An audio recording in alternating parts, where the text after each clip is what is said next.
मैं पूछना चाहती हूँ, जब सैंक्शन हो जाते हैं वो पैसा जा कहाँ रहा है मैडम? महाराष्ट्र के खिलाफ ये काम क्यों हो रहा है madam?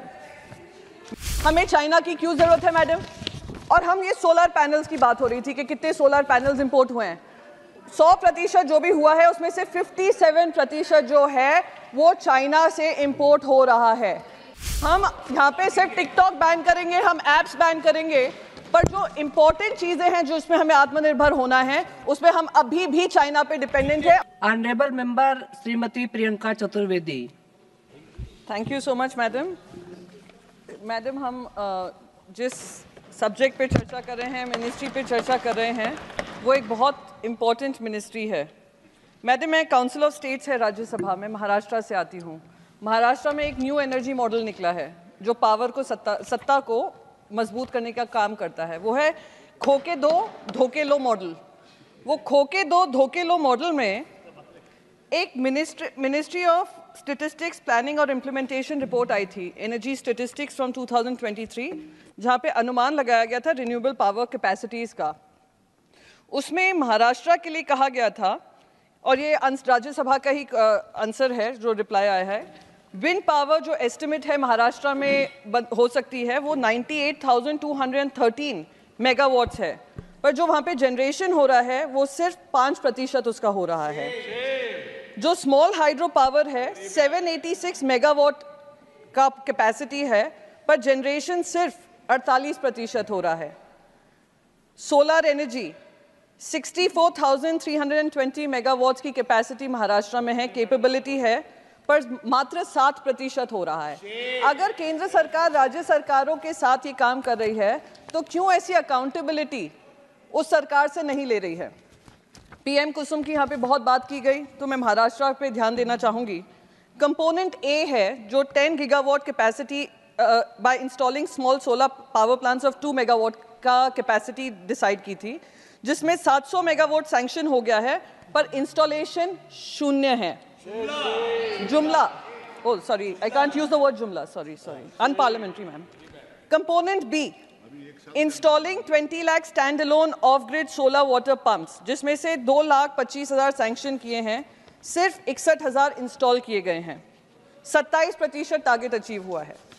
Component C, solarization of 15 lakh existing grid connected agriculture pumps and feeder level solarization, 0 pump sanction हुए हैं इंडिविजुअल पंप सोलराइजेशन में।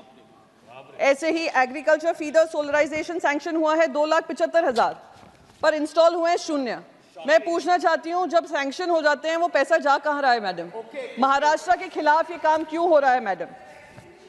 मैडम, रिलेज में मैं जो भी जवाब ये स्पीच दे रही हूँ मैडम, वो सारा राज्यसभा में मंत्रालय की तरफ से जवाब आए हैं। अनस्टार्ट क्वेश्चन राज्यसभा 2021 में कहा गया था कि 3 सोलर पार्क महाराष्ट्र में बन रहे हैं। उन तीनों सोलर पार्क या तो कंप्लीट नहीं हुए हैं या उन काम की शुरुआत ही नहीं हुई है। ये महाराष्ट्र के साथ धोखाधड़ी है मैडम। मेरे एक कलीग हैं संदीप पाठक जी, उन्होंने एक मॉडल बताया जो सिर्फ मोनोपलाइजेशन हो रहा है, उसके बारे में चेयरमैन सर ने भी कुछ टिप्पणी दी थी। मैं उदाहरण देना चाहती हूँ कैसे मोनोपलाइजेशन होता है और कैसे फेवरेट वेंडर्स चुने जाते हैं। मैडम, सितंबर 2023 में एक खास कंपनी है, उसमें कार्यरत एक एडवाइज़र हैं, वो ग्रीन एनर्जी कंपनी है, उसके एडवाइज़र हैं। उनको अप्रैल 2022 में as a non institutional member for centres expert appraisal committee में उनको जगह दे दी जाती है। एक्सपर्ट अप्रेजल कमेटी क्या काम करती है? वो क्लियरेंस देती है प्रोजेक्ट्स के लिए that require government approval, central government approval. उसमें 6 ऐसे प्रोजेक्ट्स थे जो उस खास जो इंडस्ट्री है और जिसके वो एडवाइज़र हैं उस पर चर्चा हो रही थी। 2 उसमें से आंध्र प्रदेश की हैं और 4 महाराष्ट्र की हैं। और उस मीटिंग में जहाँ पे वो एडवाइज़र शामिल थे और ये एक्सपर्ट एडवाइजरी काउंसिल के मेंबर थे, उन्होंने एक महाराष्ट्र के प्रोजेक्ट को भी अनुमति दी जो उस कंपनी को सहायता कर रहा था। एक और चीज़ मैं बताना चाहती हूँ, कैसे मदद की जाती है मोनोपलाइजेशन में और फेवरेटिज्म होता है।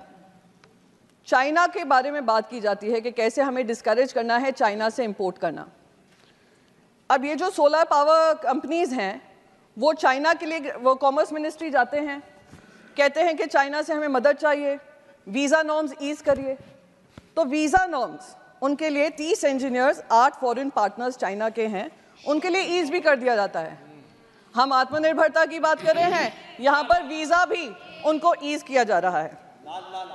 Government has allowed Chinese nationals in India for production, last 30 seconds, production linked incentive schemes to gain the required know-how।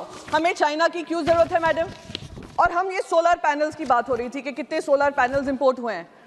100% जो भी हुआ है उसमें से 57% जो है वो चाइना से इंपोर्ट हो रहा है।